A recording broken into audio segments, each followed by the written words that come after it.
بعض اوقات مرد بیوی کے جائز حق پورے نہیں کرتا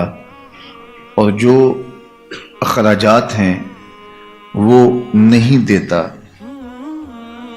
تو اس سے خاندانوں کے درمیان بھی تفاوت پیدا ہوتا ہے اور زوجین کے درمیان بھی اختلاف جنم لیتا ہے۔ اگر شوہر مفلوک الحال ہے تو پھر بات اور ہے، اور اگر وہ صاحب استطاعت ہے، اللہ نے اس کو مالی آسودگیاں عطا کی ہیں، تو پھر وہ بخل کرتا ہے تو یہ بات سمجھ میں نہیں آتی۔ یجب علی صاحب المال ان یوسع علی عیالہ، صاحب المال کے اوپر واجب ہے کہ وہ اپنے اہل و عیال پر وسعت کے ساتھ خرچ کرے، اور یہ معاملہ وہاں زیادہ پیش آتا ہے جہاں ایک آسودہ حال خاندان سے لڑکی کسی دوسرے خاندان میں بیاہی جاتی ہے، اور یہاں آسودگی کے باوجود بخل سے کام لیا جاتا ہے، تو پھر تناؤ پیدا ہوتا ہے اور لڑائی بڑھ جائے تو نوبت طلاق تک بھی پہنچ جاتی ہے۔ دوسری بات یہ کہ جب ہم رشتے طے کر رہے ہوتے ہیں تو ایک دوسرے پر بھرم رکھتے ہیں، جس سے یہ لگ رہا ہوتا ہے کہ یہ بہت سارے صاحب استطاعت ہے۔ جب رشتہ کی بات چل رہی ہوتی ہے تو اس وقت وسعت سے خرچ کر رہے ہوتے ہیں، اور پھر اس کے بعد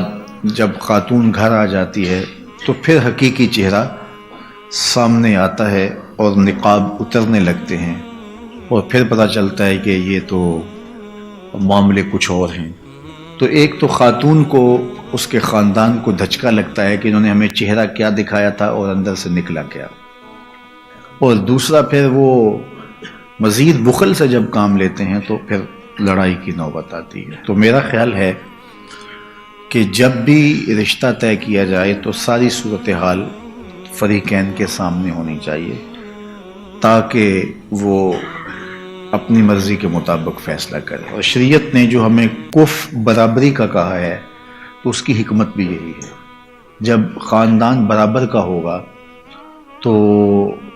اس کا نباہ ہونا ممکن ہے۔ دونوں کے جب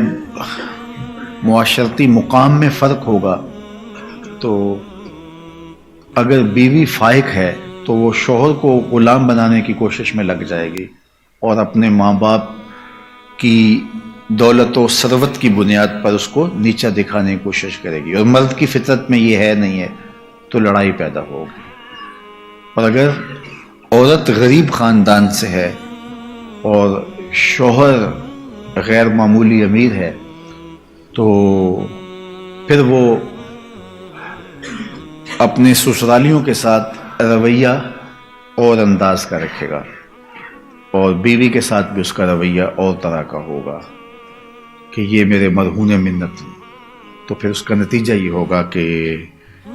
بودھ بڑھتا چلا جائے گا اور خاندان ٹوٹ جائیں گے۔ اس لیے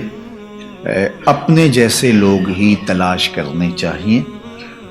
تاکہ یہ بودھ درمیان میں نہ ہو۔ اسی طرح جو ہے وہ خاتون انتہائی دیندار ہے اور جو لڑکا ہے وہ انتہائی دنیا دار ہے، یا اس کے برعکس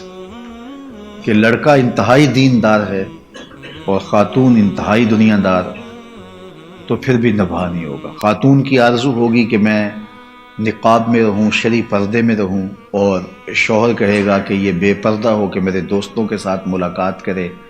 ہم کھانا کھانے جائیں اور ہم پارک میں ٹہلیں، اور عورت کا حیا، اس کی شرم مانے ہوگی، تو اس سے تناؤ پیدا ہوگا۔ اور اسی طرح اس کے برعکس کہ عورت اگر جو ہے وہ کھلے ڈلے ماحول سے آئی ہے تو مرد کبھی نہیں چاہے گا کہ میری عورت، میری بیوی جو ہے وہ بے پردہ رہے، اور اس کا تقاضا ہوگا کہ میرا شوہر میرے ساتھ چلے، ہم گھومنے بھی جائیں، ہم سیر بھی کریں اور بے پردہ بھی رہیں، اور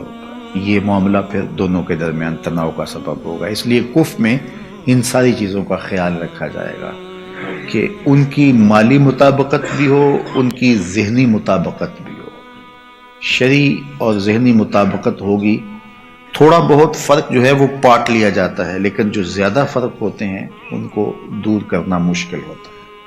اور یہ تناؤ کا، الجھاؤ کا سبب اور ذریعہ ہوتا ہے.